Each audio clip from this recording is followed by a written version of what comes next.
អូនគេថាជីវិតជាស្ត្រីគឺជាជីវិតដែលលំបាកជាងគេមែនអត់ពិតណាស់វាលំបាកប៉ុន្តែសម្រាប់ខ្ញុំវិញអ្វីៗក៏អាចឆ្លងកាត់បានដែរនេះគឺជាហេតុផលដែលខ្ញុំសម្រេចចិត្តបង្កើត page មួយនេះឡើងនៅក្នុង page នេះខ្ញុំចង់ចែករំលែកនៅប្រធានបទ3ធំទី1គឺអំពីស្ត្រីដែលចង់ផ្លាស់ប្ដូរជីវិតគោលដៅរបស់ខ្លួនឯងទី2អំពីការសិក្សាសម្រាប់ស្ត្រីដែលមានជំនឿថាការសិក្សាអាចផ្លាស់ប្ដូរជីវិតខ្លួនឯងបានទី3អំពីការងារសម្រាប់ស្ត្រីដែលគាត់មានការងារធ្វើហើយចង់ឲ្យខ្លួនក្លាយជាមនុស្សមានតម្លៃនិងជោគជ័យបងប្អូនខ្ញុំចង់ប្រាប់បងប្អូនថាអនាគតនិងវាសនារបស់អ្នកមិនមែនកំណត់ដោយសារប្រភពកំណើតរបស់អ្នកនោះទេគឺកំណត់ដោយសារការប្រឹងប្រែងរបស់អ្នកទៅវិញអ្វីដែលខ្ញុំនឹងចែករំលែកមិនមែនជាអ្វីដែលខ្ញុំដកស្រង់ចេញពីសៀវភៅទេគឺជាបទពិសោធន៍ជីវិតផ្ទាល់ខ្លួនរបស់ខ្ញុំបើសិនជាការចែករំលែករបស់ខ្ញុំអាចឲ្យស្ត្រីណាម្នាក់កុំឲ្យបោះបង់ឲ្យខិតខំប្រឹងរៀនឲ្យប្រែរកការងារអ្វីល្អៗធ្វើនេះគឺជាគោលដៅនៃ page មួយនេះសូមស្វាគមន៍មកកាន់ page ស្ត្រីការសិក្សានិងការងារ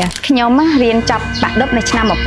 1995ពេលនោះខ្ញុំអាយុ16ឆ្នាំហើយយើងសួរថាជាប់បាក់ឌុបហើយធ្វើអីទៀតទៅពីព្រោះគ្រួសារក្រីក្រដូច្នេះគ្មានបំណងមករៀននៅទីក្រុងភ្នំពេញទេប៉ុន្តែបងប្អូនក្នុងចិត្តជួលច្បល់ពីព្រោះអីឃើញមិត្តភ័ក្តិជាច្រើនគាត់បានដាក់ពាក្យមករៀនត្រៀមប្រឡងមហាវិទ្យាល័យឯមិត្តភ័ក្តិខ្លះគាត់ដាក់ពាក្យតាំងពីមុនចេញផលិតផលបាក់ឌុបទៀតដូច្នេះជួលច្រាពេកក៏ទៅសួរសុំប៉ាក៏គាត់សម្រេចចិត្តឲ្យមករៀននៅភ្នំពេញបន្តព្រោះហេតុអីបងប្អូនដឹងអត់ព្រោះគាត់ចង់ឲ្យខ្ញុំរៀននៅសាលាពេទ្យពីព្រោះឪពុកខ្ញុំជាពេទ្យម្ដាយខ្ញុំជាពេទ្យក៏ចង់ឲ្យខ្ញុំនឹងបន្តមុខតំណែងរបស់គាត់ដូច្នេះនៅឆ្នាំ1995ហ្នឹងពុកម្ដាយខ្ញុំបានជូនខ្ញុំមកទីក្រុងភ្នំពេញពួកយើងជិះម៉ូតូមួយ3នាក់អញ្ចឹងប៉ាខ្ញុំបានដឹកមកបងប្អូនអើយពេលនោះផ្លូវជាតិលេខ6យើងមិនមែនទូលាយហើយនឹងស្អាតដូចឥឡូវហ្នឹងទេផ្លូវទូចកលុកកលាក់ខ្លាំងដូច្នេះយើងធ្វើដំណើរពីកំពង់ចាមមកភ្នំពេញត្រូវការរយៈពេលជាង7ថ្ងៃអញ្ចឹងជិះម៉ូតូយូរឈឺគូដល់បងប្អូនអើយដូច្នេះពេលហ្នឹងសូមឲ្យប៉ាឈប់សម្រាកពី3ដងហើយអ្វីដែលសំខាន់គឺសុបាយអស់ទាស់បងប្អូនមិនដែលបានចេញពីស្រុកមកភ្នំពេញទេដូច្នេះតាមផ្លូវសុបាយអត់ខ្វល់រឿងហុយអត់ខ្វល់រឿងក្តៅអីទេខ្វល់តែរឿងសុបាយបានទៅទីក្រុងអញ្ចឹងទៅបានពេលនោះខ្ញុំចង់និយាយប្រាប់បងប្អូនថាបើសិនជាយើងគ្មានក្តីស្រមៃយើងមិនមានការចង់បានយើងមិនខ្ញុំអត់បានទៅសុំឪពុកម្ដាយខ្ញុំក៏អត់បានមករៀនទីក្រុងភ្នំពេញដែរទោះបីជាជីវិតយើងក្រីក្រជីវភាពយើងក្រីក្រប៉ុន្តែសូមបងប្អូនកុំបោះបង់ចោលនៅក្តីសម័យសូមធ្វើម៉េចរកមធ្យោបាយដើម្បីឲ្យមករៀនបន្តឲ្យបានពីព្រោះយើងជាស្ត្រីម្នាក់តែយើងក៏ត្រូវតែមានភាពក្លាហានក្នុងការបំពេញនៅក្តីសម័យរបស់ខ្លួនតើបងប្អូនមានអារម្មណ៍បែបម៉េចនៅពេលដែលមកដល់ទីក្រុងភ្នំពេញដំបូងសូម្បីតែញាតិមិត្តហ្នឹងក៏មិនទទួលឲ្យស្នាក់នៅដែរបងប្អូនរឿងដែលគួរឲ្យខ្លាចបំផុតហ្នឹងគឺមកដល់ទីក្រុងភ្នំពេញដំបូងហ្នឹងរកកន្លែងស្នាក់នៅអត់បានអញ្ចឹងសំណួរសួរថាត្រឡប់ទៅផ្ទះនៅខេត្តវិញឬក៏រកកន្លែងស្នាក់នៅជាបន្តចាអញ្ចឹងអ្វីដែលខ្ញុំចង់ចែករំលែកនៅថ្ងៃនេះគឺចង់ឲ្យបងប្អូនដែលជាស្ត្រីហ្នឹងសូមកុំបោះបង់ចោលក្តីសុបិនខ្លួនឯងត្រូវស្វែងរកផ្ទះនៅបន្តទៀតអញ្ចឹងខ្ញុំមានគន្លឹះ3ដែលអាចឲ្យបងប្អូនទាំងអស់គ្នារកទីកន្លែងស្នាក់នៅបន្តការសិក្សាបានហើយជាកន្លែងសុវត្ថិភាពហើយអាចឲ្យបងប្អូនបំពេញក្តីសុបិនបានចាគន្លឹះទី1គឺរកផ្ទះជួលពីព្រោះឥឡូវហ្នឹងមានផ្ទះជួលជាច្រើនដែលគេសាងសង់ហើយមានតម្លៃសមរម្យនៅក្នុងទីក្រុងភ្នំពេញរបស់យើងហ្នឹងហើយមាននៅជាច្រើនចិត្តសាលារៀនដែរទី2គឺបងប្អូនអាចជួបផ្ទះល្វែងមួយល្វែងដែលផ្ទះហ្នឹងគឺបងប្អូនអាចចែករំលែកជាមួយនឹងមិត្តភ័ក្តិដែលមករៀនពីខេត្តជាមួយគ្នា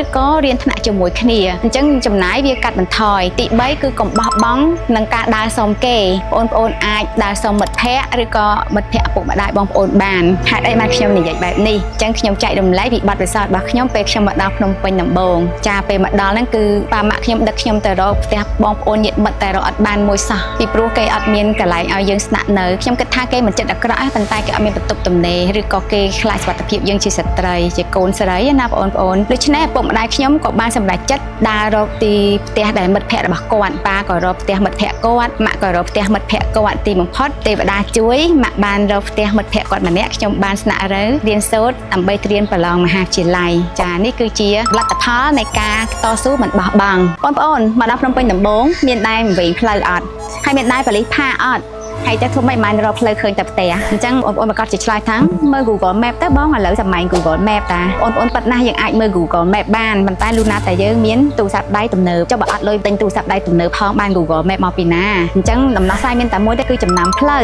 បងប្អូនអញ្ចឹងខ្ញុំចែករំលែកបទពិសោធន៍ខ្ញុំមួយពេលខ្ញុំមកដល់ភ្នំពេញដំបូងណាបងប្អូនខ្ញុំទៅរៀនត្រៀមនៅសាលាជ័យថាវីហើយផ្ទះខ្ញុំនៅម្ដងវាមានឯករាជ្យអញ្ចឹងដំណោះស្រាយរបស់ខ្ញុំដើម្បីកុំឲ្យវង្វេងផ្លូវគឺធ្វើម៉េចចេញពីផ្ទះទៅត្រង់បើកាច់ស្ដាំទៅមកវិញត្រូវតែកាច់ឆ្វេងទៅដដែលប៉ុន្តែនៅតាមវង្វេងផ្លូវអញ្ចឹងបងប្អូនអញ្ចឹងប៉ូលីសហៅជាញឹកញាប់ខ្លាំងណាស់អញ្ចឹងទៅប៉ូលីសហៅធ្វើម៉េចគេអត់ថាទេការសម័យនោះអញ្ចឹងជារឿងល្អដែរពេលប៉ូលីសផាកយើងសុំសួរគាត់ថាផ្លូវទៅមានឯករាជ្យតាមផ្លូវណាអញ្ចឹងបងប្អូននៅពេលដែលយើងរកផ្លូវអត់ឃើញសូមកុំភ័យសូមកុំបារម្ភសូមទៅជួបប៉ូលីសទៅដើម្បីឲ្យគាត់ជួយបង្ហាញផ្លូវឲ្យយើងចានៅទីនេះខ្ញុំចង់ចែករំលែកអំពីការតាំងចិត្តនិងក្លាហានដោះស្រាយបញ្ហាអ្វីមួយដែលយើងជួបប្រទះនៅពេលដែលយើងមករៀននៅទីក្រុងភ្នំពេញថ្មីតើបងប្អូនធ្លាប់ដាក់ពាក្យប្រឡងនៅសាកលវិទ្យាល័យទាំងតែមិនដឹងថាខ្លួនឯងចង់រៀនមុខវិជ្ជាអីអត់អញ្ចឹងខ្ញុំចង់ចែករំលែកពីខ្ញុំខ្លួនឯងកាលពីឆ្នាំ1995ហ្នឹងខ្ញុំបានមកទីក្រុងភ្នំពេញមករៀនត្រៀមប្រឡងពេលនោះគោលដៅគឺមកប្រឡងសាលាពេទ្យតាមដែលឪពុកចង់ឲ្យរៀនហើយចិត្តហ្នឹងក៏ចង់ប្រឡងមេធាវីដែរប៉ុន្តែចៃដន្យពេទ្យហើយមេធាវីហ្នឹងគឺគេប្រឡងថ្ងៃតែមួយអញ្ចឹងជ្រើសរើសបានតែមួយគឺសាលាពេទ្យហ្នឹងឯងប៉ុន្តែបងប្អូនដឹងអត់ពេលខ្ញុំទៅរៀនជ័យថាវីគ្រូជ័យថាវីហ្នឹងគាត់បរៀនមុខវិជ្ជាគីមីហើយគាត់បរៀនសោះឡើងហៀទៅស្អាតតែចាប់កន្លែងមុនមិនបានអង្គុយហើយគាត់ប្រមូលលុយគ្រាន់តែឃើញលុយគេក្នុងចិត្តគាត់ថាអូអត់កើតទេត្រូវតែប្រឡងសាកលវិទ្យាល័យបង្រៀនធ្វើជាគ្រូបង្រៀនមុខវិជ្ជាគីមីដែរអញ្ចឹងក៏បានដាក់ពាក្យប្រឡងនៅសាកលវិទ្យាល័យភ្នំពេញយើងហ្នឹងដោយជ្រើសរើសមុខវិជ្ជាគីមីហើយដល់ពេលត្រឡប់មកដល់ផ្ទះវិញក៏ជួបនឹងកូនស្រីរបស់មិត្តភ័ក្តិរបស់ម៉ាក់គាត់ដាក់ពាក្យប្រឡងនៅមហាវិទ្យាល័យពាណិជ្ជសាស្ត្រហើយក៏សុំពាក្យប្រឡងគេហើយក៏មកពេញដាក់នៅមហាវិទ្យាល័យពាណិជ្ជសាស្ត្រដែរប្រឡងតាមគេបងប្អូនមិនមែនថាចិត្តខ្លួនឯងដឹងថាចង់រៀននៅហ្នឹងទេពេលនោះសរុបមកគឺខ្ញុំបានដាក់ពាក្យប្រឡងដល់តែ3មហាវិទ្យាល័យដូច្នេះអ្វីដែលខ្ញុំចង់ចែករំលែកថ្ងៃនេះខ្ញុំចង់ប្រាប់បងប្អូនថាកុំឲ្យធ្វើដូចខ្ញុំពីព្រោះអ្វីដែលខ្ញុំធ្វើហ្នឹងគឺបានន័យថាខ្ញុំខ្លួនឯងដឹងថាចង់រៀនអីទេស្ទះអញ្ចឹងអ្វីដែលឃើញថាចង់ដាក់ក៏ដាក់ទៅអ្វីដែលយើងជួបប្រទះខ្ញុំជួបប្រទះគឺខាតពេលវេលាចាខាតពេលវេលាហើយខាតទាំងលុយដាក់ពាក្យទៀតក៏ទៅទិញតំងយកមកដាក់ពាក្យដូច្នេះខ្ញុំចង់ឲ្យបងប្អូនសួរខ្លួនឯងថាតើចូលចិត្តអីជាពិសេសការនៅរៀនបកកែមុខវិជ្ជាអីអញ្ចឹងយើងទៅរៀនមុខវិជ្ជាណាដែលយើងបកកែដើម្បីឲ្យយើងអាចរៀនបានល្អហើយយើងអាចចាប់អាជីពមួយដែលយើងស្រឡាញ់ពេញចិត្តនេះគឺជាសារសម្រាប់ថ្ងៃនេះជីវិតនិស្សិត1500រៀលបាយក្នុងមួយពេលតើបងប្អូនអាចធ្វើបានដែរឬទេនៅពេលបច្ចុប្បន្ននេះបងប្អូនកាលពីឆ្នាំ1995ហ្នឹងពេលដែលខ្ញុំប្រឡងជាប់ហើយខ្ញុំបានជ្រើសរើសមហាវិទ្យាល័យរៀនហ្នឹងខ្ញុំក៏បានរើចេញពីផ្ទះមិត្តភ័ក្តិរបស់មិត្តភ័ក្តិម្ដាយខ្ញុំអញ្ចឹងខ្ញុំក៏បានមកជួបផ្ទះអ្នកជិតខាងខ្ញុំមួយដែលគាត់ធ្លាប់រស់នៅកំពង់ចាមក្បែរផ្ទះខ្ញុំទំហំបន្ទប់ហ្នឹងគឺ8ម៉ែត្រការ៉េខ្ញុំគេងខាងក្នុងបងប្រុសខ្ញុំគេងនៅខាងក្រៅក្នុងមួយខែយើងត្រូវចំណាយថ្លៃម្ហូប$60ជូនពួកគាត់ប៉ុន្តែបងប្អូន$60ពេលនោះច្រើនខ្លាំងណាស់ដូច្នេះខ្ញុំក៏សម្រេចចិត្តថាឈប់ញ៉ាំអាហារជាមួយពួកគាត់មកញ៉ាំអាហារដោយខ្លួនឯងតើជាអាហារអ្វីគឺអាហារបាយកញ្ចប់នៅផ្សារទួតពូងបាយអស់500ត្រីងៀតឬក៏ត្រីអីផ្សេង1000អញ្ចឹងមួយពេលអស់1500សួរថាតើលំបាកអត់ពេលនោះបន្ទប់ក៏ទូចអាហារក៏មិនឆ្ងាញ់ប៉ុន្តែសម្រាប់ខ្ញុំវិញអត់លំបាកអីសោះបងប្អូនពីព្រោះខ្ញុំអត់ដែលបានធៀបខ្លួនឯងជាមួយនឹងមនុស្សជុំវិញខ្លួនខ្ញុំទេដូច្នេះអ្វីដែលខ្ញុំជួបវាជារឿងធម្មតាសម្រាប់ខ្ញុំគោលដៅខ្ញុំមានតែមួយគត់គឺធ្វើម៉េចរៀនឲ្យចប់មហាវិទ្យាល័យបងប្អូនមានតែការតស៊ូនិងការតាំងចិត្តសម្រេចគោលដៅទេដែលយើងអាចជោគជ័យក្នុងជីវិតបានកុំប្រៀបធៀបខ្លួនឯងជាមួយនឹងអ្នកដទៃសំខាន់បំផុតគឺដាក់គោលដៅរបស់យើងនៅចំពោះមុខហើយនឹងធ្វើឲ្យបានសម្រេចនៅគោលដៅនោះរឿងដ៏ចម្លែកបំផុតប៉ាជូនទៅប្រឡងសាលាពេទ្យតែម៉ាក់សឹកប្រាប់ថាកុំប្រឡងឲ្យជាប់អីកូនតើបងប្អូនធ្លាប់ជួបបទពិសោធន៍ស្រដៀងខ្ញុំដែរអត់បងប្អូនពេលដល់ថ្ងៃទៅប្រឡងនៅសាលាពេទ្យណាប៉ាខ្ញុំបានដឹកម៉ូតូខ្ញុំទៅប្រឡងហើយមុនទៅប្រឡងហ្នឹងគាត់បានយកខ្ញុំទៅញ៉ាំបាយមាន់យ៉ាងឆ្ងាញ់បើកូនដើម្បីឲ្យកូនហ្នឹងធ្វើឲ្យបានល្អនិងប្រឡងជាប់សាលាពេទ្យចាគាត់ក៏បានចាំខ្ញុំនៅមុខសាលាប្រឡងមណ្ឌលប្រឡងរហូតដល់ខ្ញុំចេញមកវិញហើយគាត់បានសួរខ្ញុំថាកូនទៅប្រឡងធ្វើបានអត់កូនខ្ញុំឆ្លើយប្រាប់គាត់តែមួយឃ្លាបងប្អូនធ្វើបានទាំងអស់តើប៉ាការពិតខ្ញុំអត់បានធ្វើសោះតែបងប្អូនបងចង់ប្រាប់ថាមកដល់ថ្ងៃនេះបងនៅស្ដាយក្រោយរហូតរឿងមួយហ្នឹងពីព្រោះពេលនោះបងគួរតែប្រឡងសាលាពេទ្យហ្នឹងបើជាប់ក៏បំពេញសេចក្តីសុខរបស់ប៉ាតែបើមិនជាប់ក៏យើងមិនស្ដាយក្រោយដូច្នេះខ្ញុំចង់ឲ្យបងប្អូនទាំងអស់គ្នាទោះបីជាយើងមិនស្រឡាញ់ប៉ុន្តែយើងអាចបំពេញបំណងពុកម្ដាយបានហើយយើងអាចជ្រើសរើសក្រោយមកទៀត ពីព្រោះពេលនោះបងប្អូនសាលាពេទ្យហើយនិងសាលាពេទ្យសាស្ត្រមករៀនខុសគ្នាបើសិនជាខ្ញុំជាប់ខ្ញុំប្រហែលជាអាចរៀន2ដូច្នេះនេះគឺជាសារមួយដែលយើងអាចពិចារណាថាតើយើងគួរតែធ្វើតាមឪពុកធ្វើតាមម្ដាយឬក៏ធ្វើតាមទាំងពីរបងប្អូនឆ្នាំទី1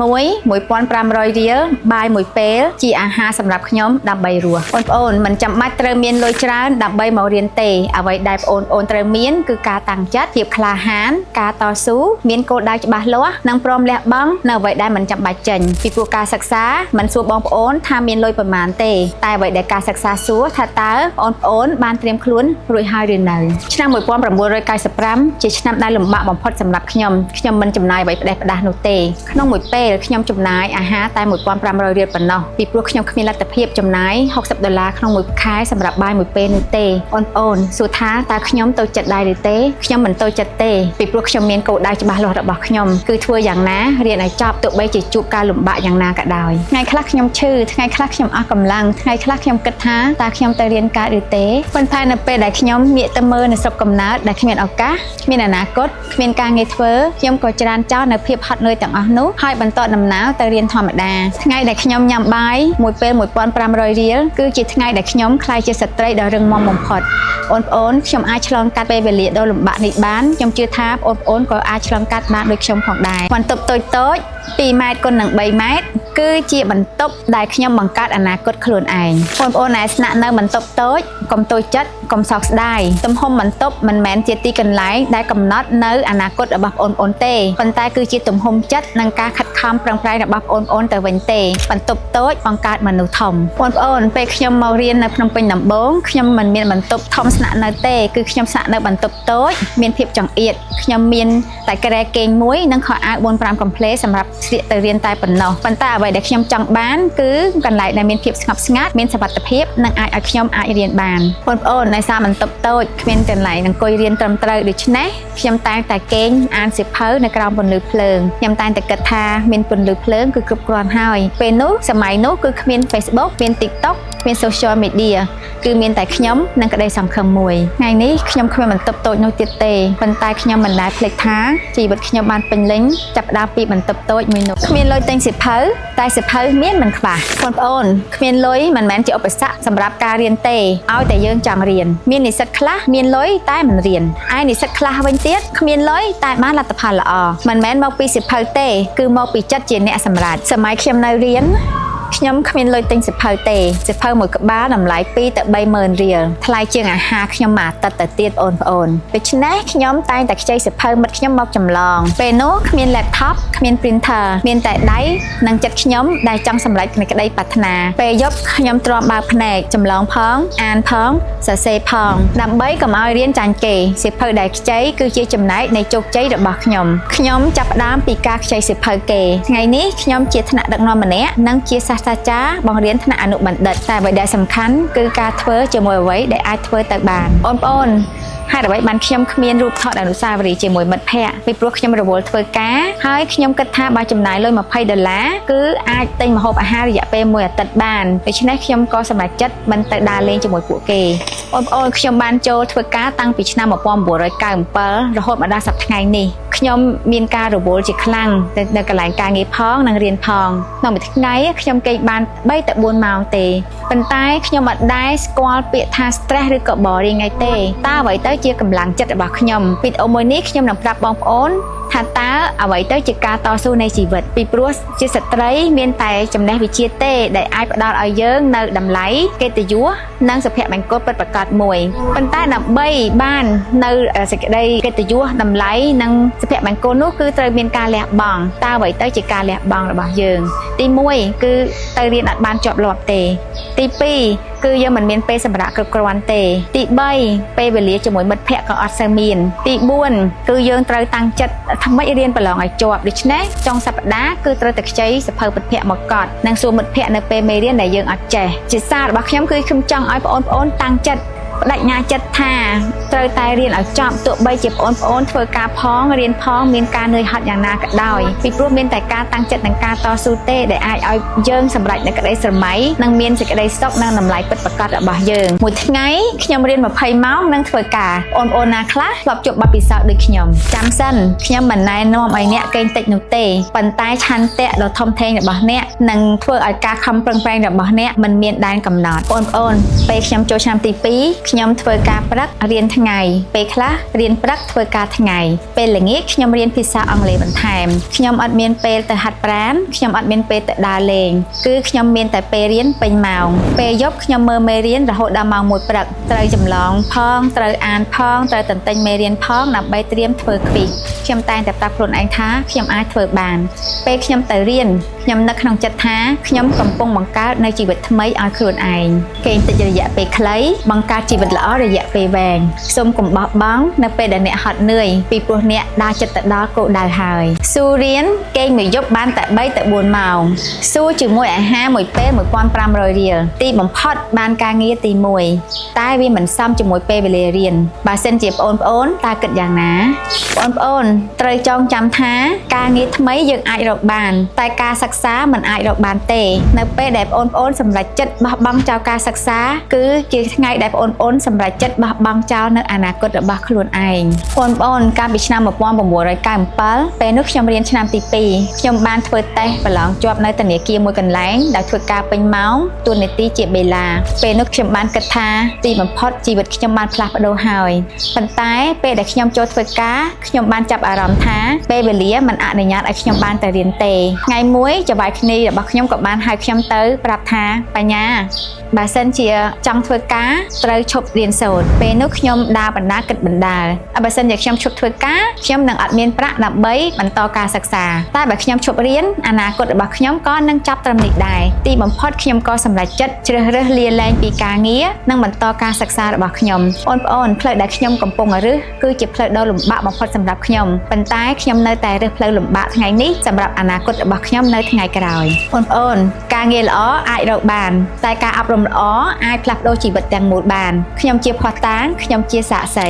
បាត់បង់ការងារធ្វើបាត់បង់ប្រាក់ខែឈឺចិត្តតូចចិត្តលំបាកចិត្តតើត្រូវលោតទឹកសម្រាប់ខ្លួនមែនដែរទេបងប្អូនថ្ងៃដែលខ្ញុំសម្រេចចិត្តលាលែងពីការងារនៅធនាគារគឺជាថ្ងៃដែលខ្ញុំបានជួបមេដ៏ល្អម្នាក់ពេលនោះខ្ញុំពិបាកចិត្តជាខ្លាំងប៉ុន្តែចៅហ្វាយនៃរបស់ខ្ញុំបានប្រាប់ថាបញ្ញាកុំពិបាកចិត្តចាំពូរកការងារថ្មីឲ្យគាត់ក៏បានណែនាំខ្ញុំទៅជួបថៅកែម្នាក់ជនជាតិម៉ាឡេស៊ីគាត់ពិតជាល្អមែនបងប្អូនគាត់បានផ្ដល់ឱកាសការងារថ្មីឲ្យខ្ញុំជាផ្នែកគណនេយ្យករពេលនោះគាត់សួរខ្ញុំថាបញ្ញា give me your CV give me your CV give me your schedule ឲ្យខ្ញុំឲ្យគាត់នៅ CV របស់ខ្ញុំនិងការវិភាគរៀនរបស់ខ្ញុំហើយគាត់ប្រាប់ខ្ញុំថាបញ្ញាចូលអ្នកទៅរៀនចាស់ពេលអ្នកចេញពីរៀនពេលអ្នកទំនេរពីការរៀនចាំមកធ្វើការពេលនោះខ្ញុំបានគិតថាអូទេវតាមកជួយខ្ញុំហើយពេលខ្លះយើងតែងតែគិតថាភាពជោគជ័យកើតមកពីការប៉ិនប្រសប់ប៉ុន្តែចំពោះខ្ញុំការជោគជ័យរបស់ខ្ញុំគឺចេញមកពីឱកាសដែលមនុស្សជុំវិញខ្លួនឲ្យខ្ញុំមនុស្សម្នាក់អាចផ្លាស់ប្ដូរជីវិតរបស់ខ្ញុំបានគឺមេដ៏ចិត្តល្អរបស់ខ្ញុំមនុស្សម្នាក់ដែលជឿជាក់លើខ្ញុំបានប្ដូរនៅទិសដៅរបស់ខ្ញុំនិងជីវិតរបស់ខ្ញុំទាំងមូលលើសពីប្រាក់ខែគឺរក environment ដែលលើកកម្ពស់អ្នកវាអាចជាបុគ្គលម្នាក់ដែលបើកទ្វារអនាគតថ្មីឲ្យអ្នកដូចជារូបខ្ញុំការងារគេរើសជំនួយការគណនេយ្យតែពេលចូលធ្វើការពិតប្រាកដកាន់ការងារ7មុខតើបងប្អូនណាខ្លះដែលកំពុងជួបប្រទះបទពិសោធន៍ការងារបែបនេះដែរសូមជួយចែករំលែកបទពិសោធន៍បន្តិចមើលបងប្អូនបើចង់ក្លាយជាអ្នកដឹកនាំត្រូវធ្វើការងារឲ្យលើសពីអ្វីដែលសរសេរនៅក្នុង JD របស់បងប្អូនកាលពីឆ្នាំ1998ខ្ញុំបានបដូរការងារទៅធ្វើការងារពេញម៉ោងវិញខ្ញុំធ្វើការងារជាជំនួយការផ្នែកហិរញ្ញវត្ថុក្រៅពីការងារជំនួយការដែលចុះបញ្ជីគណនេយ្យ bookkeeping អីផ្សេងខ្ញុំក៏បានទៅជួយការងារនៅខ្លែងបេឡាដូចជាការចេញវិក័យប័ត្រការទទួលលុយការរៀបចំបិទបញ្ជីអតិជនជំពាក់ជាពិសេសនោះគឺខ្ញុំទៅសេអក្សរស្អាតដូច្នេះខាងផ្នែក Financial Controller គាត់បានឲ្យខ្ញុំជួយទៅសេ Bank Transfer ដើម្បីវេលុយតាមធនាគារបន្ទាប់មកទៀតដោយសារខ្ញុំចេះ Computer អក្សរខ្មែរផ្នែកហិរញ្ញវត្ថុផ្នែកគ្រប់គ្រងបុគ្គលិកគាត់បានពឹងខ្ញុំឲ្យជួយវាយអក្សរខ្មែរឲ្យគាត់ចាហើយលើសពី នឹងទៀតនៅពេលដែលក្រុមហ៊ុនមាន marketing event ខ្ញុំតែងតែចូលរួមជាមួយពួកគេដើម្បីចូលរួមក្នុងការផ្សព្វផ្សាយផលិតផលដែលយើងកំពុងតែលក់នេះដូច្នេះបងប្អូនការងារដែលបន្តិចបន្តួចដែលខ្ញុំបានទៅជួយពួកគាត់ជារៀងរាល់ពេលនេះគឺផ្ដល់ឲ្យខ្ញុំមកវិញនៅចំណេះនិងជំនាញជាច្រើនមុខដែលអាចឲ្យខ្ញុំបានធ្វើការងារបន្តរហូតក្លាយទៅជាថ្នាក់ដឹកនាំរហូតដល់សប្តាហ៍ថ្ងៃនេះការធ្វើការលើសពីមុខតំណែងមិនមែនជាការបំពេញទេគឺជាការរៀបចំខ្លួនរបស់អ្នកសម្រាប់ការឡើងតំណែងនៅថ្ងៃបន្តទៅទៀតបងប្អូនកុំប្រើពាក្យថាមិនមានលុយរៀនចំណេះដឹងអាចរកឱកាសឲ្យបងប្អូនបានឧទាហរណ៍ដូចជាខ្ញុំអញ្ចឹងកាលពីសម័យមុនខ្ញុំអត់មានលុយរៀនកុំព្យូទ័រទេសម័យនោះកុំព្យូទ័រមួយវគ្គ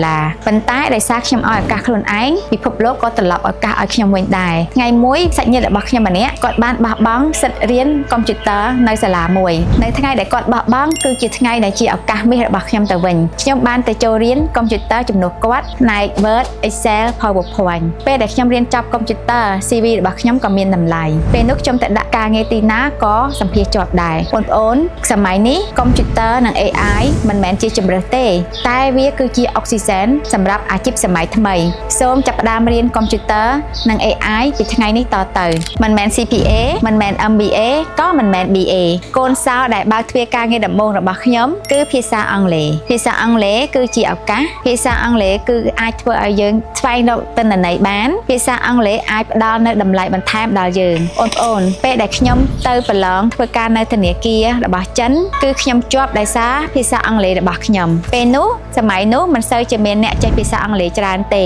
ប៉ុន្តែខ្ញុំបានចេះភាសាអង់គ្លេសខ្លះៗដែលអាចនិយាយបានស្ដាប់បានប៉ុន្តែដោយសារតែការនិយាយនិងស្ដាប់របស់ខ្ញុំនៅមានភាពកំណត់ដូច្នេះខ្ញុំក៏សម្រេចចិត្តទៅបន្តការរៀនភាសាអង់គ្លេសនៅសាលាពេងលីលោកគ្រូពេងលីសាលានេះគឺបង្រៀនឲ្យយើងនៅវេយ្យាករណ៍ vocabulary ជាមួយនឹងការបកប្រែពីកាសែតមកបន្តិចម្ដងខ្ញុំក៏អាចសរសេរបានស្ដាប់បានល្អនិងបកប្រែបាននៅថ្ងៃដែលខ្ញុំអាចបកប្រែភាសាអង់គ្លេសបានថ្ងៃនោះខ្ញុំដឹងថា English has changed my career speed បងប្អូនសូមចាប់ផ្ដើមរៀនភាសាអង់គ្លេសពីថ្ងៃនេះតទៅ Start today your future will thank you បងប្អូនការសិក្សាមិនដែលថោកទេតែវាមានតម្លៃរបស់វាខ្ញុំបានរៀនចប់ថ្នាក់អនុបណ្ឌិតនិងថ្នាក់ CPA ប៉ុន្តែมันមានមនុស្សណាម្នាក់ឃើញទឹកភ្នែកខ្ញុំពីក្រោយការបញ្ចប់នេះទេបងប្អូនដឹងអត់កាលពីឆ្នាំ2001ខ្ញុំបានសម្រេចចិត្តចូលរៀនថ្នាក់អនុបណ្ឌិតពីព្រោះខ្ញុំតែងតែគិតថាខ្ញុំមិនអាចឈប់រៀននៅត្រឹមទីនេះបានទេខ្ញុំត្រូវតែបន្តការសិក្សាដើម្បីអនាគតល្អប្រសើររបស់ខ្ញុំនាពេលអនាគតខ្ញុំក៏បានចូលរៀនថ្នាក់ MBA ពេលនោះដោយសារខ្ញុំគ្មានលុយបង់គ្រប់គ្រាន់ខ្ញុំបានខ្ចីលុយទៅកែរបស់ខ្ញុំជានិច្ចកាលគឺខ្ញុំគឺជាសិស្សតែម្នាក់គត់ដែលបង់លុយយឺតហើយពេលខ្លះខ្ញុំអត់ទាំងហ៊ានលើកទូរស័ព្ទទៀតព្រោះខ្មាស់គេដល់ពេលរៀនចប់ខ្ញុំអស់លុយអត់មានលុយទៅទទួលសញ្ញាបត្រនៅប្រទេសម៉ាឡេស៊ីទេថ្ងៃមួយនាយកបប្រតិបត្តិរបស់សាលាបានហៅខ្ញុំទៅជួបហើយគាត់ជាជនបរទេសគាត់បាននិយាយមកប្រាប់ខ្ញុំថាបញ្ញា you deserve it I will sponsor your trip ពេលនោះខ្ញុំបានយំមិនមែនតែខ្ញុំក្រីក្រនោះទេប៉ុន្តែខ្ញុំដឹងថាការខំប្រឹងប្រែងនឹងបានលទ្ធផលមកវិញការចាប់អនុបណ្ឌិតមិនមែនផ្ដល់ឲ្យខ្ញុំតែនៅសញ្ញាបត្រមួយមុខទេប៉ុន្តែវាបានធ្វើឲ្យខ្ញុំក្លាយទៅជាស្ត្រីដ៏រឹងមាំម្នាក់បងប្អូនត្រូវចងចាំថាសាកលវិទ្យាល័យមិនមែនជាកន្លែងដែលត្រឹមតែឲ្យបងប្អូននៅសញ្ញាបត្រនោះទេប៉ុន្តែវាជាទីកន្លែងដែលបង្កើតនៅខ្លួនយើងថ្មីគំនិតថ្មីចរិតថ្មីនិងកសាងខ្លួនយើងឲ្យក្លាយទៅជាមនុស្សដែលល្អជាម្សិលមិញបងប្អូនត្រូវចងចាំថាអនាគតបងប្អូនមិនមែនកើតឡើងដោយចៃដន្យទេគឺវាកើតឡើងដោយការត្រៀមខ្លួនទុកជាមុនចំណុចទី1គឺបងប្អូនត្រូវមានគោលដៅឲ្យច្បាស់លាស់ថាតើបងប្អូនចង់ក្លាយជាមនុស្សបែបណាចង់រៀនជំនាញអ្វីហើយសំខាន់បំផុតចង់ធ្វើការងារអ្វីនៅថ្ងៃអនាគតដែលបងប្អូនប្រាថ្នាចង់បានចំណុចទី2គឺភាសាចឹងបងប្អូនត្រូវដឹងថាភាសាគឺជាសោរដែលបើកទ្វារឱកាសឧទាហរណ៍បើសិនជាបងប្អូនចេះភាសាអង់គ្លេសចឹងបងប្អូនមានឱកាស 50% ក្នុងការជ្រើសរើសលឿនជាងគេចំណុចទី3គឺជាចំណេះវិជ្ជាអំពីកុំព្យូទ័រនិង AI បងប្អូនសម័យកាលនេះគឺជឿនលឿនខ្លាំងណាស់គេហៅថាសម័យ AI អញ្ចឹងចំណេះវិជ្ជាផ្នែកកុំព្យូទ័រនិង AI វាមិនត្រឹមតែជាជំនាញផ្នែកបច្ចេកវិទ្យាទេតែវាជាជំនាញមួយដែលបងប្អូនត្រូវតែមានបើសិនជាបងប្អូនចង់បានការងារល្អៗដែលធ្វើនាពេលអនាគតចំណុចទី4គឺការគ្រប់គ្រងលុយគឺបងប្អូនត្រូវមានខ្ទង់ចំណូលនិងចំណាយបានច្បាស់លាស់ចាយវាដោយសន្សំសំចៃចាយវាដោយត្បិតត្បៀតជាពិសេសគឺបង្កើតនៅវិន័យខ្លួនឯងចំណុចទី5គឺជ្រើសរើសបរិយាកាសដែលសមស្របមួយទី1គឺជ្រើសរើសសាលាដែលយើងរៀនត្រូវជាមួយជំនាញដែលយើងចង់បានទី2សូមជ្រើសរើសទីកន្លែងរស់នៅដែលមានសុវត្ថិភាពទី3ជាពិសេសគឺជ្រើសរើសមិត្តភ័ក្តិដែលអាចលើកទឹកចិត្តបងប្អូននិងជួយឲ្យអនាគតរបស់បងប្អូនផ្លាស់ប្ដូរទៅរកផ្លូវដ៏ល្អត្រឹមត្រូវមួយតើបងប្អូនណាខ្លះចង់បានមុខតំណែងធំនៅក្នុងក្រុមហ៊ុនមានមនុស្សជាច្រើនធ្វើការតែនៅចង់បានតំណែងធំចំណែកខ្ញុំវិញ22ឆ្នាំធ្វើការអត់ឡើងតំណែងសោះតើហេតុអីទៅបងប្អូន22ឆ្នាំហើយតំណែងរបស់ខ្ញុំអត់មានភាពប្រែប្រួលទេប៉ុន្តែតម្លៃរបស់ខ្ញុំបានប្រែប្រួលបងប្អូនទាំងអស់គ្នាត្រូវចាំថាកុំចាំដល់ដែលយើងមានតំណែងបានយើងខិតខំតម្លៃបងប្អូនទៅវិញទេដែលធ្វើឲ្យតំណែងមានន័យបងប្អូនមានចំណុច3ដែលធ្វើឲ្យយើងខ្លាចជាមនុស្សដែលមានតម្លៃទី1គឺទំនួលខុសត្រូវទី2គឺភាពស្មោះត្រង់ទី3គឺលទ្ធផលដែលយើងផ្ដល់ឲ្យក្រុមហ៊ុនបងប្អូនកាលពីឆ្នាំ2003ខ្ញុំបានរៀនចំថ្នាក់អនុបណ្ឌិតហើយខ្ញុំបានចូលធ្វើការនៅក្រុមហ៊ុនបរទេសមួយមានតួនាទីជាប្រធានគ្រប់គ្រងហិរញ្ញវត្ថុតួនាទីនេះមិនធំពេកក៏មិនតូចពេកដែរពេល6ខែដំបូងដែលខ្ញុំទៅចូលធ្វើការនៅក្រុមហ៊ុនមួយនេះខ្ញុំរក្សាភាពស្ងៀមស្ងាត់អ្វីដែលខ្ញុំធ្វើគឺតាមដានរាល់សកម្មភាពរបស់ក្រុមហ៊ុនតើគេធ្វើអ្វីខ្លះហើយខ្ញុំចាប់ផ្ដើមទៅសេប័ណ្ណបញ្ជាផ្ទៃក្នុងខ្ញុំចាប់ផ្ដើមទៅសេនៅការគ្រប់គ្រងនៅក្នុងផ្ទៃក្នុងតើមានអ្វីកើតឡើង22ឆ្នាំក្រោយតំណែងខ្ញុំនៅដដែលប៉ុន្តែអ្វីដែលខ្ញុំបានគឺការឡើងប្រាក់ខែទំនុកចិត្តពីថៅកែនិងខ្ញុំបានចូលរួមក្នុងការសម្រេចចិត្តធំជាច្រើននៅក្នុងក្រុមហ៊ុនថ្ងៃមួយតើការខ្ញុំគាត់បាននិយាយថា if បញ្ញា say yes I will go for it នេះគឺជាតម្លៃដ៏ធំបំផុតសម្រាប់ខ្ញុំជាស្ត្រីម្នាក់ដែលកាន់កាប់ផ្នែកហិរញ្ញវត្ថុនៅក្នុងក្រុមហ៊ុនសូមកុំរំពឹងថាតំណែងជាអ្នកបង្កើតអ្នកត្រូវបង្កើតតម្លៃឲ្យខ្លួនឯងជាមុនសិននៅថ្ងៃណាមួយអ្នកខ្លាចជាសសរគ្រឹះរបស់ក្រុមហ៊ុនពេលនោះតម្លៃនិងតំណែងនឹងមករកអ្នកដោយខ្លួនឯងបងប្អូនសម្រាប់បងប្អូនដែលមានជំនាញជាច្រើនឬក៏គេហៅថាពហុជំនាញហ្នឹងបងប្អូនគិតថាតើវាល្អដែរឬទេសម្រាប់ក្រុមហ៊ុនរបស់ខ្ញុំគេមិនតម្រូវឲ្យខ្ញុំមានសញ្ញាបត្រ CPA ទេប៉ុន្តែគេតម្រូវឲ្យខ្ញុំមានពហុជំនាញអញ្ចឹងអ្វីទៅដែលពហុជំនាញដែលខ្ញុំនិយាយនៅក្នុងក្រុមហ៊ុននៅខ្ញុំមានតំណែងជាប្រធានហិរញ្ញវត្ថុនៅក្នុងក្រុមហ៊ុនប៉ុន្តែខ្ញុំក៏បានចូលរួមជាមួយនឹងការងាររបស់ផ្នែករដ្ឋបាលការងាររបស់ផ្នែកគ្រប់គ្រងបុគ្គលិកការងាររបស់ផ្នែក marketing ការងាររបស់ផ្នែក operation ហើយខ្ញុំក៏បានរៀបចំប្រព័ន្ធគ្រប់គ្រងស្តុកទំនិញផងដែរអញ្ចឹងបងប្អូនមានគិតថាហត់អត់ទេធ្វើការងារច្រើនយ៉ាងនេះអត់ហត់ទេបងប្អូនប៉ុន្តែវាគឺជាឱកាសមួយដែលខ្ញុំបានរៀនអំពីក្រុមហ៊ុនមួយនេះនៅជំនាញជាច្រើនដែលមិនដឹងខ្លួនជំនាញជាច្រើននេះពហុដែលហៅថាពហុជំនាញគឺជាគ្រឹះដ៏រឹងមាំរបស់ខ្ញុំដូច្នេះធ្វើការងារច្រើនឬក៏មានជំនាញច្រើនដែលហៅថាពហុជំនាញមិនមែនជាការងារបន្ថែមទេប៉ុន្តែវាគឺជាការរៀបចំដើម្បីឲ្យខ្លួនយើងមានជំនាញដ៏ច្រើនមួយដើម្បីធ្វើការងារធំនៅថ្ងៃអនាគតបងប្អូនតើចំណុចខ្សោយរបស់បងប្អូននៅត្រង់កន្លែងណាបងប្អូនដឹងទេការដឹងពីចំណុចខ្សោយរបស់ខ្លួនឯងគឺជាចំណុចខ្លាំងរបស់បងប្អូនខ្ញុំសម្រេចចិត្តរៀន CPA មិនមែនដើម្បីសញ្ញាបត្រទេគឺដើម្បីបង្កើនទំនុកចិត្តដល់ក្រុមហ៊ុនបងប្អូនពេលដែលខ្ញុំធ្វើការនៅក្រុមហ៊ុនបរទេសខ្ញុំមានតំណែងជាប្រធានហិរញ្ញវត្ថុអញ្ចឹងតួនាទីខ្ញុំមានច្រើនមានទាំងការរៀបចំរបាយការណ៍ហិរញ្ញវត្ថុការធ្វើផែនការអាជីវកម្មក្រុមហ៊ុនការធ្វើបញ្ជីពន្ធដារនិងធ្វើបញ្ជីផ្សេងជាច្រើនថ្ងៃមួយខ្ញុំបានអង្គុយមើលរបាយការណ៍ហើយខ្ញុំគិតថាតើធ្វើម៉េចដើម្បីខ្ញុំអាចធ្វើរបាយការណ៍ឲ្យបានល្អជាងនេះអញ្ចឹងខ្ញុំក៏បានសម្រេចចិត្តចូលរៀន CPA ការពិតការរៀន CPA គឺជាការបង្កើតនៅអាជីពការងារថ្មីកម្រិតបន្ទាប់របស់ខ្ញុំបងប្អូនហេតុអីបានត្រូវរៀនគណនេយ្យជាន់ខ្ពស់នៅពេលដែលមានសញ្ញាបត្រ Master រួចហើយបងប្អូនមានមិត្តភ័ក្តិខ្ញុំជាច្រើនសួរខ្ញុំថាបញ្ញាហេតុអីបានចាំបាច់ត្រូវរៀនគណនេយ្យជាន់ខ្ពស់ CPA នៅពេលដែលមានអនុបណ្ឌិតរួចហើយពេលនោះខ្ញុំអត់ទាន់ឆ្លើយជាមួយគាត់ទេប៉ុន្តែខ្ញុំបានដឹងខ្លួនឯងថាហេតុអ្វីបានខ្ញុំជ្រើសរើសរៀន CPA ហ្នឹងដែលហៅថាគណនេយ្យជាន់ខ្ពស់ហ្នឹងពីព្រោះមូលហេតុរបស់ខ្ញុំគឺខ្ញុំមិនចង់ត្រឹមតែធ្វើជាបុគ្គលិកផ្នែកគណនេយ្យឬក៏ប្រធានគណនេយ្យធម្មតាតែប៉ុណ្្នឹងទេគឺខ្ញុំចង់ក្លាយទៅជា advisor ហើយខ្ញុំចង់បង្រៀនផ្នែកគណនេយ្យនឹងថែមទៀតនៅពេលអនាគតដូច្នេះសញ្ញាបត្រគណនេយ្យ CPA គឺមិនមែនត្រឹមតែជា diploma មួយទេប៉ុន្តែវាជាអត្តសញ្ញាណអញ្ចឹងការជ្រើសរើសរៀន CPA របស់ខ្ញុំគឺដើម្បីអនាគតអាជីពថ្មីរបស់ខ្ញុំបន្តទៀត